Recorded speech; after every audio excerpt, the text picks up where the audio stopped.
아버지, 오늘도 우리를 불러주셔서 감사합니다. 이 아름다운 가을날에 주의 전에서 주의 성수의 신앙으로 주의 말씀에 귀를 기울이는 성도들에게 우리 하나님 친히 말씀해 주시고 그 말씀 우리의 삶을 그 지평을 여는 귀하고 복된 말씀 되게 하여 주시옵소서. 오늘도 시종을 주님께 맡기며 예수 그리스도의 이름으로 간절히 기도하옵나이다. 아멘. 서로 축복하겠습니다. 아버지의 마음에 초집중합시다. 한 번 더 축복할까요? 하나님은 언제나 옳습니다. 할렐루야. 예, 오늘은 초집중 아버지의 마음 이제 두 번째 시간입니다. 오늘은 기도는 아버지의 마음과 내 마음이 만나는 자리다라는 제목으로 하나님의 말씀을 전하도록 하겠습니다. 지난주에 제가 새로운 주제로 메시지를 시작하면서 초집중이라고 하는 단어의 의미를 설명했었습니다. 살면서 우리가 쉽게 빠져드는 내 감정 또 내 그런 계산 이런 걸 일단 내려놓고요. 하나님 아버지의 시선으로 나의 삶을 또 내게 일어나는 사건들을 의도적으로 믿음으로 들여다보려고 하는 믿음의 의지다 이렇게 설명을 해드렸어요. 오늘도 그걸 생각하면서 하나님의 말씀에 귀를 기울이는 우리 모두가 되기를 바랍니다. 오늘은 설교 제목이 명시한 대로 기도를 핵심 주제로 이렇게 펼쳐놓고요. 하나님의 말씀을 살펴보려고 합니다. 그렇게 해야만 하는 이유 짐작이 가지요. 오늘 말씀에 등장하는 요나가 하나님 앞에서 간절하게 기도하고 있는 게 분명하게 보이기 때문입니다. 여기서 지난 주일에 전했던 말씀 살짝 요약하고 가겠습니다. 자, 요나라는 사람 가드 헤벨이라고 하는 그런 마을에서 태어난 사람이었다 그랬고요. 그 아버지는 아미떼라는 사람이었습니다. 요나가 활동하던 시대는 북왕국, 남왕국 공이 제2의 전성기라고 일컬을 수 있는 주전 8세기에 쓰임받았던 여러 선지자 가운데 한 사람이었고요. 당시의 북왕국의 왕은 여로보암 2세였다 말씀을 드렸습니다. 자, 그런 요나에게 하나님이 어느 날 적국의 수도인 니느웨에 가서 곧 하나님의 심판이 임할 것이다 라고 말씀을 전하라고 하신 거죠. 자, 거기서 이제 요나가 갈등합니다. 쳐죽여도 시원치 않을 이 아수르놈들, 니느웨가 망하든 말든 내가 무슨 상관이야. 내가 가서 하나님 말씀을 전했다가 니느웨 사람들이 회개하면 하나님이 또 용서해 주실 거 아니야. 그러니 그냥 놔두는 게 우리에게도 제일 좋아. 자, 이런 생각으로 니느웨가 아닌 다셋으로 도망친 요나였습니다. 그때부터 하나님의 추적이 시작된 거죠. 자, 하나님은 먼저 요나가 탄 배가 커다란 풍랑을 만나게 하셨는데요. 그거 무슨 의미입니까? 요나야, 너 도망친다고? 나 여기 있어, 나 여기 있어 이렇게 말씀하시는 것과 아주 똑같은 일이었습니다. 그러니 결론이 뭡니까? 더는 하나님을 피할 수 없다 하는 결론에 이르게 되니까 요나가 이제 자기 목숨을 바다에 던지라 그렇게 이야기하지요. 자기 때문에 애매한 이 뱃사람들이 죽는 것을 원하지 않았기 때문입니다. 우여곡절 끝에 요나가 바다에 던져집니다. 그랬더니 그 거센 풍랑이 언제 그랬냐는 듯이 잔잔해졌습니다. 자, 그렇다면 이걸로 끝이냐? 아닙니다. 바다에 던져진 요나, 물고기의 밥이 됐는데요. 제가 지난 주일에 그때부터 이제 3일 동안 바다에서 벌어졌었던 일, 그게 뭔지 다음 주에 살펴보자 그렇게 말씀을 드렸는데요. 그게 요나서 2장입니다. 여기서 오늘의 설교 제목부터 정리하고 가겠습니다. 앞서 말씀드린 대로 요나서 2장은 요나의 기도입니다. 그런데 그 기도에 특징이 있더라는 거예요. 그게 뭔가? 하나님 아버지의 마음과 내 마음이 만나는 자리다. 이것이 오늘 요나서가 우리에게 보여주고 있는 기도의 특징입니다. 지난주일부터 우리는 아버지의 마음에 초집중하는 시간을 보내고 있는데요. 지난주일에 우리가 확인했던 것, 아버지의 마음과 요나의 마음이 따로 놀고 있었다는 거였어요. 그런데 오늘은 다릅니다. 아버지의 마음과 내 마음이 따로따로가 아닌 한 자리에서 만나고 있는 거 확인하게 될 겁니다. 그것도 기도 가운데. 자, 그걸 전제하고 오늘도 주보를 펼쳐서 제3세대 주일학교 코너로 가겠습니다. 오늘 오후에 공부할 공과 제목 나오죠? 우리 하나님은 듣고 계십니다. 이거고요. 이번 주간 가족 주제는 기도에 응답하시는 하나님입니다. 자, 그걸 생각하면서 1번. 자, 평소와 마찬가지 여러분 읽겠습니다. 시작.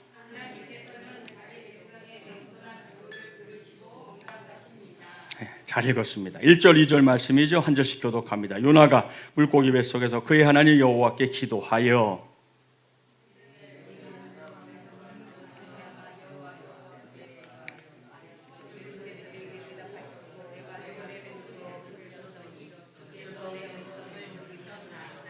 지금 뭐 자막기에 뭐 문제가 있어요 지금. 그러니까 뭐 좀 껐다가 좀 이따가 하든지 뭐 들랑달랑하면 아예 꺼버리든지 둘 중에 하나로 하세요. 계속 그렇게 할 필요가 없을 것 같아요. 자, 여기서 우리가 떠올려야 하는 건 1장에서 봤던 이 요나의 모습입니다. 여러분 어떻게 생각하는지 모르겠네요. 제가 볼 땐 목이 뻣뻣한 요나다 이겁니다. 세상 천지에 안에 계신 곳이 없는 우리 하나님인데요. 그런 하나님을 피해서 도망쳐 보겠다? 첫 단추를 잘못 채운 겁니다. 그러더니 배가 커다란 풍랑을 만난 게 자기 때문이라는 걸 알면서도 하나님 앞에서 여러분 엎드려 회개했나요? 안 했어요. 회개하지 않았습니다. 그냥 자기를 바다에 던져버려라 그랬습니다. 어차피 풍랑이 나 때문인 거 내가 하니까 내 목숨으로 대가를 치르겠다. 이런 심보인 것이죠. 마침내 요나의 생각대로 뱃사람들이 그를 번쩍 들어서 거센 풍랑이 일고 있는 바다 위에 던졌습니다. 그때 요나 뭐 가진 생각을 했을 게 뻔합니다. 우리가 쉽게 떠올려 볼 수 있는 요나의 생각은 이런 거 아니겠어요? 아, 이젠 영락 없이 죽는구나. 내 인생 드디어 여기가 마지막이구나. 뭐 이런 생각들 하지 않았겠어요? 그때 하나님이 하신 일이 뭡니까? 그 물고기를 예비하셨다가 자, 바다에 던져진 다음에 요나를 삼키게 하신 겁니다. 자, 이 부분에 대해서는 조금 있다가 좀 더 자세하게 살펴볼 거예요. 일단 여기까지의 요나의 모습과 본문 1절과 2절에서 볼 수 있는 요나의 모습 같습니까? 안 같습니까? 안 같아요. 그렇죠? 예, 1장에서 볼 수 있는 요나, 목이 뻣뻣한 요나다 그랬는데요. 본문 1절과 2절을 볼 수 있는 요나는 주눅이 들어도 아주 많이 든 그런 요나입니다. D6 우리 커리큘럼에서는 오늘 우리 1번 대지에 나오지만 겸손이라고 표현했는데요. 뭐가 됐든 지금 요나의 콧대가 와장창 무너져 내린 상태다. 이건 틀림없는 사실입니다. 그런 다음에 요나가 뭘 하고 있는지 보이시죠? 그의 하나님 여호와께 기도하여 아뢰되 이르되 그랬습니다. 성경의 묘사대로 요나가 물고기 뱃속에서 하고 있는 것, 그게 바로 기도입니다. 그런데 그 기도의 내용이 중요하죠. 내가 받는 고난으로 말미암아 여호와께 불러 아뢰었더니 주께서 내게 대답하셨고 내가 소울의 뱃속에서 부르짖었더니 주께서 내 음성을 들으셨나이다. 할렐루야. 사랑하는 마지못이하는 가족 여러분, 제가 앞서 목이 뻣뻣했던 요나가 지금은 콧대가 와장창 무너져있는 상태다 그랬는데요. 방금 제가 읽어드린 요나의 기도, 제 일성을 보세요. 제가 말씀드린 게 맞나요? 안 맞나요? 예? 맞습니다. 100% 맞습니다. 그러니 참으로 의아하지요. 요나서 1장의 요나도 요나고 요나서 2장의 요나도 요나 아닙니까? 그런데 사람이 이렇게 순식간에 바뀐다고요? 그게 가능하다고요? 네, 바뀝니다. 네, 가능합니다. 그렇다면 요나가 이렇게 된 이유, 결정적인 이유가 뭔지 압니까? 요나가 하나뿐인 목숨을 잃어버릴 수밖에 없는 죽음을 경험했기 때문입니다. 여러분, 우리가 살다가 어떤 상황에서 나 스스로 이렇게 말하게 되거나 혹은 들은 말 중에 이런 말 있잖아요. 난 그거 죽어도 못해. 해봤죠? 들어봤죠? 자, 그런데 여러분, 제가 오늘 정확하게 말씀드릴게요. 사람이 죽을 상황이 되면 못할 게 없습니다. 정말입니다. 그땐 그야말로 다 합니다. 실제로 뭐가 됐든 다 해보게 되고요. 마음만큼은 못할 게 1도 없다. 이런 생각을 하게 된다는 말씀입니다. 그래서 다시 말씀드려요. 사람이 어떻게 순식간에 바뀌냐고요? 그게 가능한 일이냐고요? 네, 바뀝니다. 네, 가능합니다. 요나처럼 죽음에 직면하면 얼마든지 바뀌고요. 얼마든지 그게 가능하다. 이런 말씀입니다. 거기에 더해서 죽음의 문턱에서 하나님의 은혜까지 체험해 보십시오. 그야말로 누구나 참된 변화, 위대한 변화의 자리에 이르게 될 줄 믿습니다. 자, 그런 점에서 요나의 기도가 의미심장한 거예요. 요나는 지금 자신이 놓인 상황을 묘사하기를 고난이라고 했고요. 또 수월의 뱃속이라고 했습니다. 자, 고난이라는 단어는 여러분이 이미 알고 있고요. 수월의 뱃속이라는 표현은 우선 물고기 뱃속을 떠올리게 하잖아요. 여기에 등장한 수월이라는 단어는 죽음, 지옥, 무덤 등등으로 번역됩니다. 이건 죽은 자의 거처를 의미하고요. 한번 들어가면 돌아올 수 없는 곳, 때로는 악인이 형벌받는 처소 등등으로 사용이 됐습니다. 이것이 당시에 요나가 느꼈던 자기 삶의 실체였던 겁니다. 그렇다면 요나가 왜 이런 생각을 했을까? 여기서 전제는 지난주에 말씀드린 대로 이게 하나님의 기적으로만 가능한 일이라는 것입니다. 생각해 봅시다. 사람이 물고기 뱃속에서 살아있는 게 과연 가능한가? 당장 우리 중에도 그건 뻥인데 이렇게 생각하는 사람이 있을 수 있습니다. 그렇다면 더 심한 뻥 말해볼까요? 물고기 뱃속에서 당일치기도 아니고 1박 2일도 아니고 며칠? 사흘 동안 그것도 통성으로 기도하며 살았다 그랬어요. 그러니 이거 정말 세상 말로 환장할 일이죠. 자, 문제는 거기서 끝나지 않습니다. 물고기 뱃속에 뭐가 들어있습니까? 위산이 들어있어요. 산이 얼마나 강한지 아시죠? 우리가 먹는 모든 음식을 위산이 다 녹여버리는 겁니다. 물고기라고 해서 다르지 않아요. 그 다음 물고기 뱃속에서 눈 뜨고 말하는 게 가능할까요? 불가능할까요? 아예 불가능하죠. 그 속에서 눈을 뜨고 있다? 말을 한다? 무조건 어불성설입니다. 결정적으로 물고기 윗속에는 산소가 없어요. 이거 사람의 몸도 마찬가지인데요. 우리 몸속에서 산소가 존재하는 곳이 어디입니까? 피입니다. 피. 우리 산소가 피를 타고 우리 몸을 돌아다니는 거잖아요. 자, 그러니 환경만 생각하면 요나가 물고기 뱃속에서 살 수 있었겠습니까? 어림도 없습니다. 그렇습니다. 이건 하나님의 기적이 아니고서는 결코 살 수 없는 일이었다는 겁니다. 그래서인지 몰라도 이 말씀이 매우 아이러니한 말씀입니다. 1장에서 하나님의 얼굴을 피해 도망친 요나 아닙니까? 그리고 그 뒤를 바짝 추적하신 하나님이에요. 그런데도 그땐 요나가 직접 하나님을 찾지도 않았습니다. 자, 그렇다면 요나가 있던 곳에 하나님이 계시지 않았던 건가? 아닙니다. 하나님의 뜻보다 자기 뜻이 더 강하고 더 중요했던 요나였기 때문에 그땐 하나님이 자기와 함께 계신데도 보이지 않았던 것이죠. 하나님이 계시지 않았던 게 아닌 거예요. 보이지 않았던 것이죠. 자, 그런데 지금 어떻습니까? 지금도 하나님은 요나가 있는 그곳, 배 위가 아닌 물고기 뱃속에 요나와 함께 계셨고요. 이번에는 요나의 눈에 하나님이 보였습니다. 요나가 하나님의 임재를 명백하게 알았다. 이런 말씀입니다. 여기서 오늘의 설교 제목을 떠올려 주셔야 합니다. 기도는 아버지의 마음과 내 마음이 만나는 자리다. 이거 말입니다. 믿습니까? 할렐루야. 지금까지 쭉 말씀드린 거 요나만의 문제가 아닙니다. 우리도 내 마음대로 하고 싶을 때는 하나님 아버지가 보이지 않아요. 오로지 내가 목표로 하는 것만 보일 뿐입니다. 그러다가 요나처럼 뭔가 결정적인 상황에 놓여 보십시오. 그땐 하나님의 임재가 막 여기저기서 막 확인이 돼요. 누가 굳이 뭐라고 말하지 않고 가르쳐주지 않았는데도 알게 된다니까요. 하나님이 여기 계시는구나. 나와 함께 계시는구나. 알게 된다는 말씀입니다. 그럴 때 믿음을 가진 우리가 초집중하게 되는 거, 그게 바로 기도입니다. 그래서 오늘 커리큘럼에서는 겸손한 기도라고 표현했는데요. 하늘 높은 줄 몰랐던 사람이 기도한다? 그건 뭐예요? 하나님, 이제는 항복입니다. 이런 의미죠. 오죽하면 기도하지 않는 것이 곧 교만이다. 이런 말도 있습니다. 이 모든 걸 하나로 모아볼까요? 기도는 아버지의 마음과 내 마음이 만나는 자리다. 이런 결론을 얻게 됩니다. 그런 자리이니 하나님 아버지가 내 마음의 기도를 들으실까요? 안 들으실까요? 들으시죠. 자, 들으셨으면 응답을 하실까요? 안 응답을 하실까요? 응답하시죠. 그렇습니다. 이것이 오늘 주신 말씀에서 우리가 첫 번째로 붙잡아야 할 영적인 식입니다. 이 말씀대로 저와 여러분 이 말씀을 붙잡고 말씀대로의 삶을 살아내기를 주님의 이름으로 축복합니다. 자, 2번 여러분 읽겠습니다. 우리가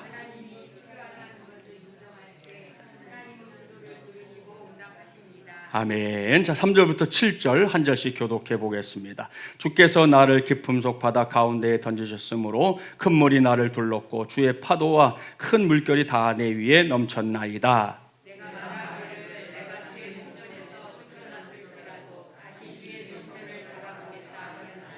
물이 나를 영혼까지 둘러싸우며 깊음이 나를 애워싸고 바다풀이 내 머리를 감쌌나이다.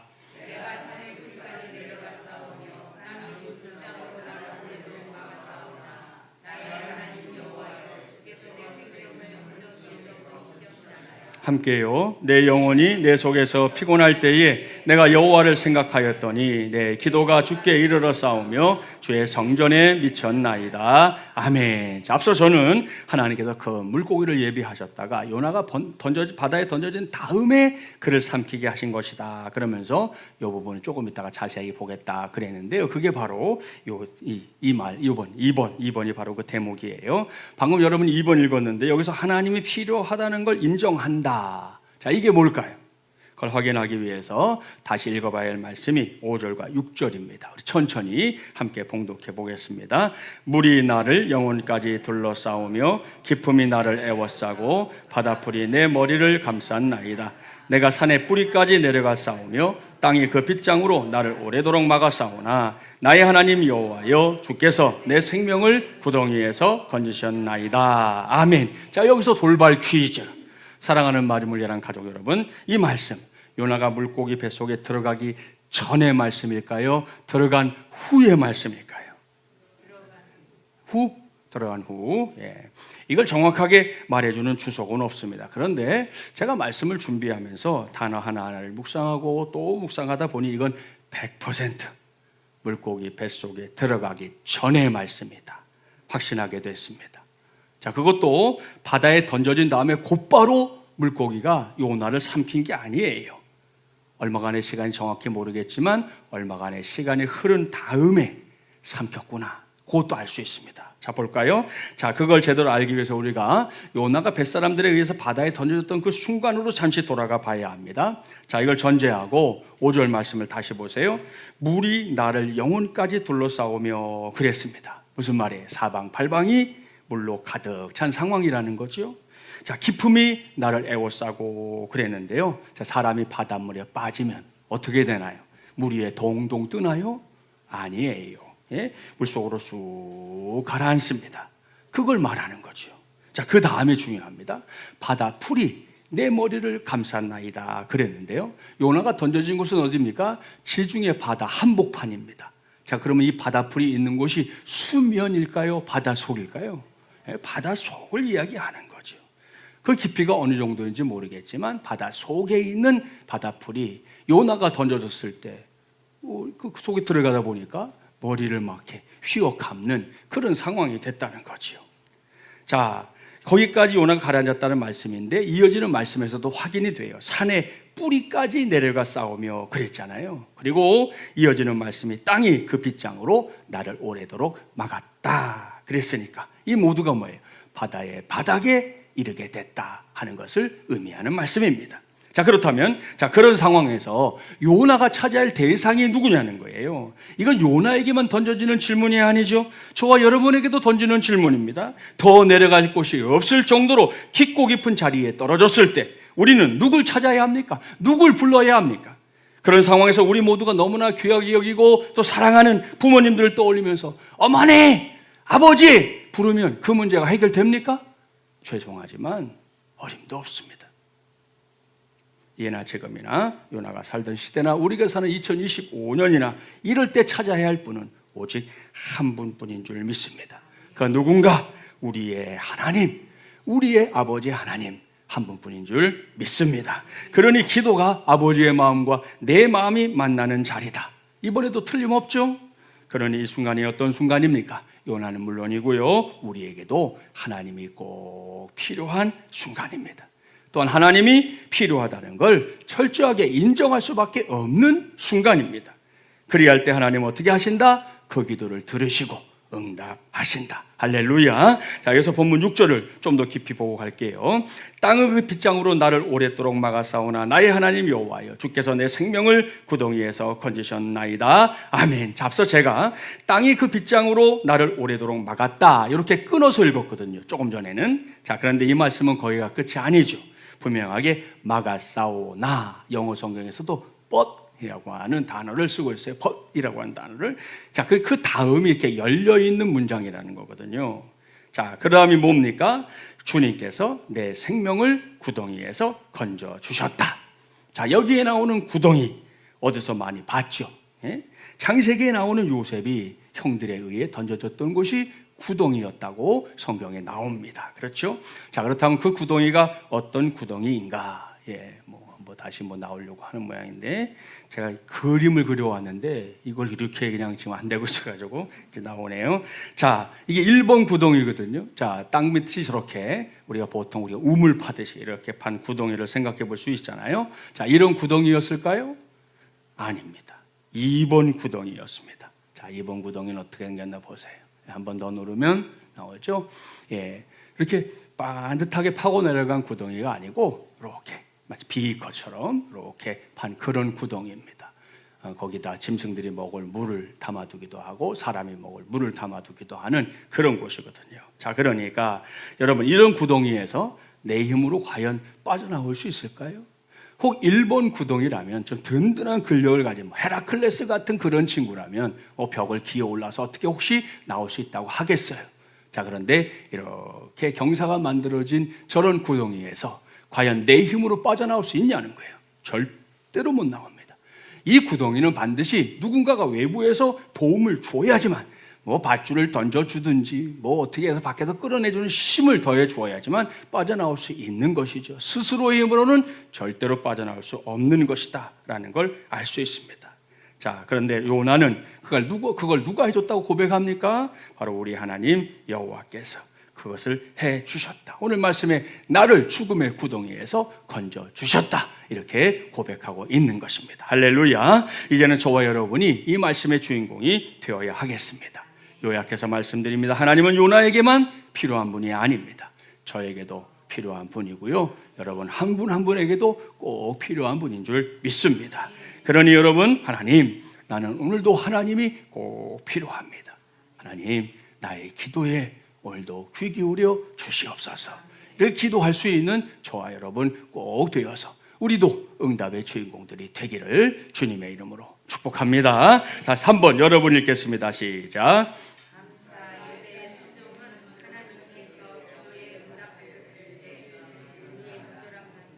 네, 잘 읽었습니다. 8절부터 10절이죠. 한 절씩 교독합니다. 거짓되고 헛된 것을 숭상하는 모든 자는 자기에게 베푸신 은혜를 버렸사오나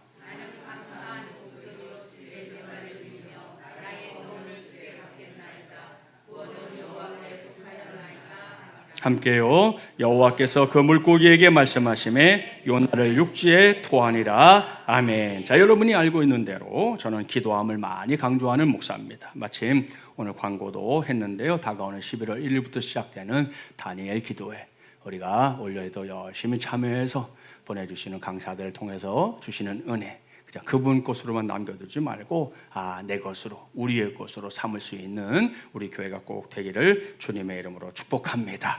자, 그러한 기도와 관련해서 제가 이미 여러 차례 말씀드린 게 한 가지 있어요. 그것은 모든 기도 관련 책자들마다 하나같이 기도에는 능력이 있다, 이렇게 말한다는 거고요. 도대체 뭘 근거로 우리의 기도에 능력이 있다고 말하는가? 라고 하는 질문과 답을 여러분에게 해드린 거였어요.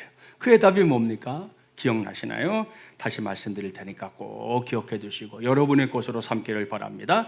기도의 능력이 있다고 말하는 가장 중요한 이유, 그것은 우리의 기도에 하나님의 응답이 있기 때문입니다. 할렐루야. 믿습니까? 그렇습니다. 우리의 기도에 능력이 있다고 말할 수 있는 가장 중요한 이유, 그야말로 영순위의 이유는 내게 있는 게 아니에요. 하나님의 응답 때문입니다. 무슨 말인지 조금만 생각해 보세요. 만일 하나님의 응답이 없다면, 그러면 지난 밤을 우리가 하얗게 지새우면서 밤새 기도를 했다 해도 그 기도가 뭐예요? 그건 그저 신세 타령, 넋두리, 그것에 불과한 거예요. 아무리 밤을 새워 내가 기도했노라 하면 뭐예요? 아무런 일도 안 일어나는데 신세 타령한 거죠. 주변 사람들 가끔 살다가 힘들어서 신세 타령하는 거 들어보셨잖아요. 넋두리 하는 거 들어봤잖아요. 그 이상도 그 이하도 아니라는 말씀입니다. 자, 그렇다면 우리의 기도가 그런 것이냐? 아닙니다. 오늘의 설교 제목처럼 우리 기도는 아버지의 마음과 내 마음이 만나는 자리입니다. 그래서 사람이 기도한다는 것은 놀라운 신비고요, 그 자체로 놀라운 역사의 현장이다. 얼마든지 이렇게 말씀드릴 수 있습니다.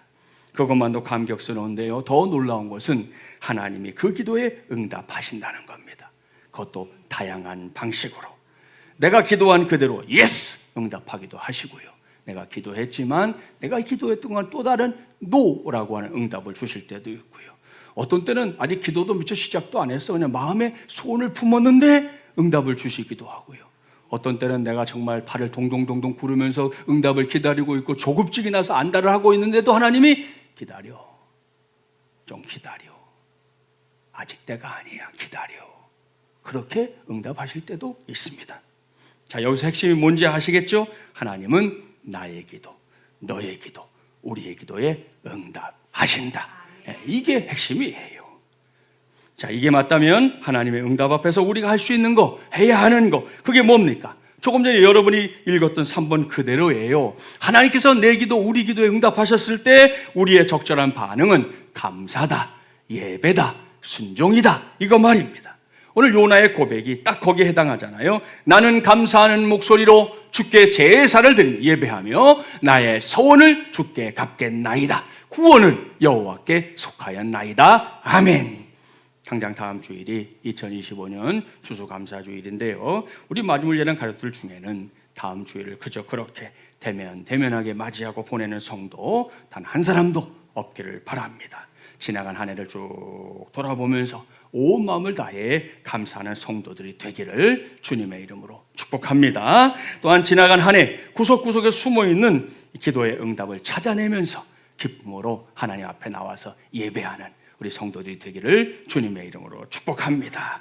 그뿐이 아닙니다. 아버지의 뜻과 내 뜻 사이에서 갈팡실팡하던 삶을 이제 청산하고 내 기도에 응답하시는 아버지의 뜻에 기꺼이 순종하기를 기뻐할 수 있는 우리 모두가 되기를 주님의 이름으로 축복합니다. 자, 이렇게 사는 게 얼마나 중요한 건지 그걸 친히 보여줬던 한 크리스찬의 고백을 여러분에게 소개합니다. 이 고백의 시작은 설마 점점점으로 시작해요. 저는 고개를 저었습니다. 죽음의 문턱까지 갔다 오고도 저는 제 눈앞에 벌어진 현실을 믿을 수가 없었습니다. 저는 웬만큼 무리를 해도 잠시 눈을 붙이고 나면 걷어내지는 타고난 건강 체질이었습니다. 지칠 줄 모르는 불도저 같은 사람이었습니다. 그런 저의 몸속에서 생명을 유지하는 데 가장 중요한 심장이 죽어가고 있었던 것입니다. 그로부터 2년간 저는 생명을 위협하는 절박한 위기의 순간들을 필사적으로 넘기면서 하루하루를 살았습니다. 남들한테는 너무나 당연한 호흡이 저에게는 값비싼 대가와 견딜 수 없는 고통을 겪은 후에야 누릴 수 있었던 것입니다. 저는 살아남기 위하여 말씀을 붙들게 되었고 기도하게 되었습니다. 그러자 주님은 그 말씀 속에서 저를 만나 주셨습니다. 그리고 하나님께서는 생명의 주권이 주님 손에 달려 있음을 깨닫게 하신 다음 세상 명예와 성공을 따라가는 삶에서 돌이켜 영혼을 섬기는 인생으로 인도하여 주셨습니다. 심장 이식 수술을 마치고 다시 세상으로 돌아온 후 저는 잠언 31장 말씀을 기초로 어려운 이웃과 영혼들을 섬기는 사업을 시작했습니다. 그리고 20년이 지난 지금 우리 회사는 미국 동부의 건축 설계 회사들 중에서 그 능력과 수준을 인정받는 회사로 성장했습니다. 뿐만 아니라 미국의 젊은이들이 가장 일하고 싶어하는 회사로 손꼽히는 아름다운 기업이 되었습니다. 할렐루야. 이게 누구의 고백인가? 안타깝게도 작년 12월 26일에 별세한 이 크리스천 비즈니스맨을 대표하는 고 하형록 목사님입니다. 목사님은 팀 하스라고 하는 금방 말씀드린 건축 설계 아주 큰 회사입니다. 그 회사의 회장님을 같이 겸하고 있었는데요. 그의 대표작이 P31, 저게 잠언 31장을 얘기하는 겁니다. 저 책에 실린 고백을 제가 이 시간에 잠깐 읽어드린 거예요. 목사님이자 회장님인 이 그의 고백을 보십시오. 목사님도 요나처럼 한 번뿐인 인생에서 절박한 위기의 순간을 살았던 적이 있었습니다. 그 세상의 눈으로 볼 땐 누가 봐도 다 끝날 상황이었거든요. 그때 목사님 했던 거 다른 거 아닙니다. 하나님의 말씀을 붙잡고 힘써 기도한 것이고요. 그 기도에 하나님이 응답해 주신 것이었습니다. 다시금 삶의 자리로 돌아오게 하신 거지요. 그러니 목사님이 할 수 있었던 거 역시 감사요, 예배요, 순종이었다는 것을 믿습니다. 이제는 저와 여러분이 그와 같은 믿음의 대열에 함께 그리고 우뚝 서게 되기를 주님의 이름으로 축복합니다. 말씀을 마무리합니다. 오늘 저는 기도는 아버지의 마음과 내 마음이 만나는 자리다라는 제목으로 하나님의 말씀을 전했습니다. 니느웨를 나몰라라 하고 다시스로 도망친 요나를 바짝 추적하신 하나님입니다. 그리고 그 추적의 끝에서 요나가 하나님을 아주 진하게 만나고 있는데요. 그러한 만남의 도구가 뭐였어요? 다른 게 아니라 기도였다는 거 오늘 우리는 확인할 수 있었습니다. 이건 결코 요나에게만 일어나는 사건이 아닙니다. 2025년을 살고 있는 저에게도 여러분에게도 얼마든지 일어날 수 있는 믿음의 사건인 줄 믿습니다. 그러니 여러분 우리 기도합시다. 네? 기도하며 삽시다. 말로 다 할 수 없는 고난의 상황에 놓여 있다면 두말할 것 없이 기도할 것이요 큰 문제 없이 하루하루를 평안 가운데 살고 있어도 기도하기를 바랍니다. 내가 알고 있는 범주 안에서 이건 너무 큰일이야 라고 하는 그런 상황에 놓여있는 성도 기도할 것이요 뭐 이 정도쯤이야 라고 생각하는 것들이 내 인생을 지나가고 있어도 그래도 기도해야 할 것입니다. 또한 여러분, 나 자신과 내 가정을 위해 마땅히 기도할 것이요, 나 아닌 다른 사람들, 우리 교회, 이 나라, 온 세계 열방을 위해서도 기도할 수 있기를 바랍니다. 왜요?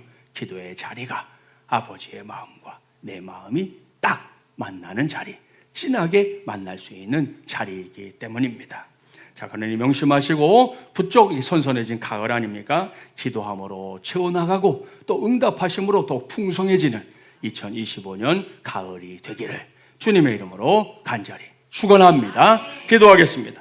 전능하시고 자비로우신 하나님 아버지, 오늘도 주님의 날에 주님의 말씀에 귀를 기울이게 하시니 감사합니다. 우리는 지난 주일에 이어 요나 선지자를 만나봤습니다. 지난 주일엔 하나님의 뜻과 자기의 뜻 사이에서 갈팡질팡하던 요나가 거대한 풍랑을 만났고 그로 인해 결국에는 바다에 던져져서 물고기의 밥이 됐었다는 거 확인했었습니다. 그런데 오늘 주신 말씀에서는 요나가 물고기의 뱃속에서 간절함으로 기도하는 걸 봤습니다. 그리고 요나의 기도, 그것이 하나님 아버지의 마음과 요나의 마음이 만나는 자리가 됐다는 것도 확인했습니다. 우리의 기도 역시 하나님과 우리가 만나는 놀라운 은혜의 자리요, 신비의 자리가 될 줄 믿습니다. 이를 명심하고 모든 삶의 영역에서 하나님 앞에 앞서 기도하는 것이 저와 여러분, 우리 성도들이 해야 될 일임을 깨닫게 하여 주시옵시고, 그래서 우리의 기도가 겸손한 기도가 되게 하시고, 우리의 기도가 하나님이 꼭 필요하다는 사실을 솔직하게 인정하는 기도가 되게 하여 주시옵소서. 그리고 우리의 기도 하나님이 응답하셨을 때 요나처럼 고 하영록 목사님처럼 온 마음을 다해 감사하게 하시고 기쁨으로 예배하게 하여 주시옵소서. 무엇보다 더는 하나님의 뜻을 거스르지 않고 순종하는 삶을 살 수 있는 우리 모두가 되게 하여 주시옵소서. 이 모든 말씀 오늘도 우리와 함께 하시는 주 예수 그리스도의 이름으로 간절히 기도하옵나이다. 아멘.